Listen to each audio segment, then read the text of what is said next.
വെറും 20 കിലോ മാത്രം ഭാരമുള്ള ഈ ജീവിക്ക് 300 PSI ശക്തിയിൽ വരെ കടിക്കാൻ പറ്റും. കാട്ടിലെ അണ്ടർ റേറ്റഡ് പ്രെഡേറ്റേഴ്സിൽ ഒന്നാണിത്. കേട്ടു നോക്കാം. Because every frame has a story. Narrated by Shams. തവിട്ട് നിറത്തിലുള്ള ഈ ജീവികളെ കണ്ടാൽ നാട്ടിലെ നായകളെ പോലെ തോന്നിക്കുമെങ്കിലും വാലിന്റെ അഗ്രഭാഗത്തുള്ള കറുത്ത കളറാണ് ഇവയെ വ്യത്യസ്തമാക്കുന്നത്. കാണാൻ ചെന്നായകളെ പോലെയോ നാടൻ നായകളെ പോലെയോ ഒക്കെ സാദൃശ്യമുണ്ടെങ്കിലും ഇവ കൂൺ എന്ന സ്വന്തം ജീനിൽപ്പെട്ട ജീവികളാണ്. ഫ്രെയിമിൽ കാണുന്നത് വേട്ട കഴിഞ്ഞതിന് ശേഷം പല്ല് വൃത്തിയാക്കുന്നത് പോലെ തോന്നുന്ന ഒരു കാട്ടുനായയുടെ ചിത്രമാണ്. പുലികളെ പോലെയോ കടുവകളെ പോലെയോ വലിയ ശരീരശക്തി ഒന്നുമില്ലെങ്കിലും ടീം വർക്കാണ് ഇവരുടെ സ്ട്രെങ്ത്. ഒരു ധോൾ പാക്ക് എന്ന് പറയുന്നത് വെറും ഒരു ഹണ്ടിങ് ടീം മാത്രമല്ല, അതൊരു ഫാമിലി സിസ്റ്റമാണ്.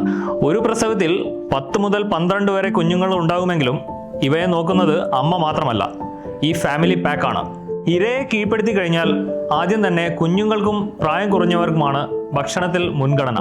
വയറ് നിറഞ്ഞു കഴിഞ്ഞാൽ മുഴുവൻ സമയവും റെസ്റ്റ് എടുക്കുകയാണ് ഇവന്മാരുടെ ഒരു രീതി.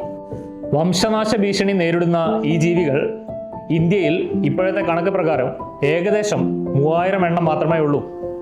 ഇവരുടെ ആവാസ വ്യവസ്ഥയിലേക്കുള്ള മനുഷ്യന്റെ കടന്നുകയറ്റവും നാടൻ നായകളിൽ നിന്നുള്ള രോഗപകർച്ചയുമാണ് ഇതിനുള്ള പ്രധാന കാരണം. ചുരുക്കി പറഞ്ഞാൽ കാട്ടിലെ അണ്ടർ റേറ്റഡ് ആയിട്ടുള്ള പ്രെഡേറ്ററുകളിൽ ഒന്നാണ് ഇത്. കൂടുതൽ ഫ്രെയിം വിശേഷങ്ങളും കഥകളുമായി മറ്റൊരു വീഡിയോയിൽ കാണാം.